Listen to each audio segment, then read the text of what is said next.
ዛሬ ምሽት በአውሮፓ ሻምፒዮንስ ሊግ ተጠባቂ ጨዋታዎች የሚካሄዱ ይሆናል። በኤምሬት አርሰናል ከስፖርቲንግ ሊዝበን ጋር የሚያደርጉት ጨዋታ ይጠበቃል። የአርሰናሉ አሰልጣኝ ሚኬል አርቴታ በሰጡት አስተያየት ከባድ ፈተና እንደሚጠብቀን እናውቃለን። የስፖርቲንግ ተጫዋቾች ያደረጉትን ነገር አንረሳም። በዛሬው ጨዋታ ማየት የምፈልገው ነገር አለ።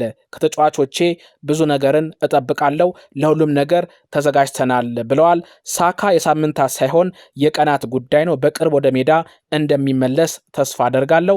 ራይስ በዚህ ዓመት ብዙ ጨዋታዎችን አድርጓል። ትናንት ልምምድ አልሰራም። ዛሬ ግን ለጨዋታው ዝግጁ የሚሆንበት እድል ሰፊ ነው። የቦርንመዝን ሽንፈት መቀበል አለብን። አሁንም ቢሆን ምንም አይነት ፍርሃት የለብንም። ትኩረታችን ለዛሬው ጨዋታ ብቻ ነው ሲሉ አርቴታ ሀሳባቸውን አጋርተዋል።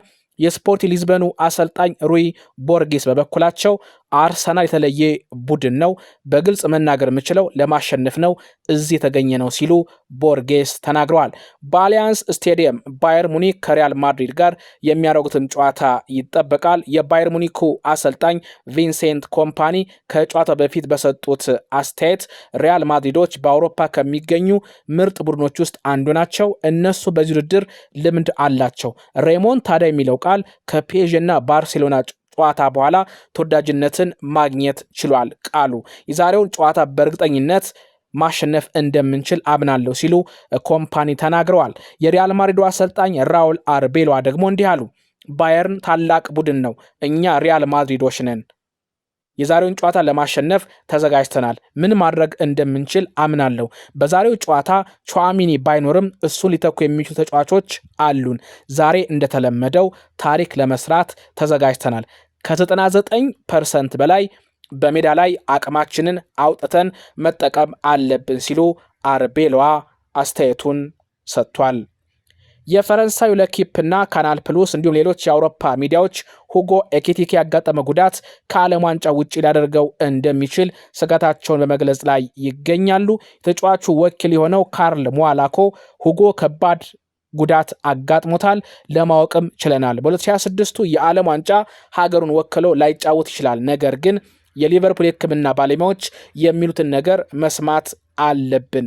ከዚህ ውጭ ግን ባጋጠመ ጉዳት ሁላችንም አዝነናል ሲል መልእክቱን አስተላልፏል። አንዳንድ የሕክምና ባለሙያዎች የኤኪቲኬ ጉዳት እጅግ በጣም ከባድ ነው፣ እስከ 7 ወራት ድረስ ከሜዳ ሊያርቀው እንደሚችል እንደዚሁ እየገለጹ ይገኛል።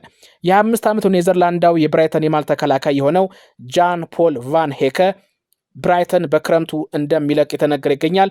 ቫን ሄከን ለማስፈረም ሊቨርፑል፣ ቼልሲ፣ ኒውካስል እና ቶተንሃም ሆትስፐር የብራይተን በር እያንኳኩ ይገኛል ተብሏል። ተጫዋቹን ብራይተንን እንደሚለቅ በወኪሉ በኩል አሳውቋል።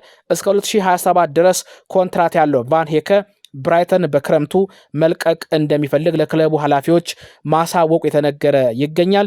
ተጫዋቹ ከእንግሊዝ ፕሪሚየር ሊግ የመውጣት ፍላጎት እንደሌለውም በወኪሉ በኩል ገልጿል። የብራይተን አመራሮች በተለይም የክለቡ ሊቀመንበር ቶኒ ብሉም ቫን ሄከን ለመሸጥ ምንም አይነት ፍላጎት የላቸውም ተብሎ ቢገለጽም ተጫዋቹ ክለቡ ለመልቀቅ ማሰቡን ተከትሎ ቫን ሄከን የሚፈልግ ማንኛውም ክለብ ከ50 እስከ 60 ሚሊዮን ፓውንድ ማቅረብ እንዳለበት የብራይተን ሰዎች እንደዚሁ ገልጸዋል።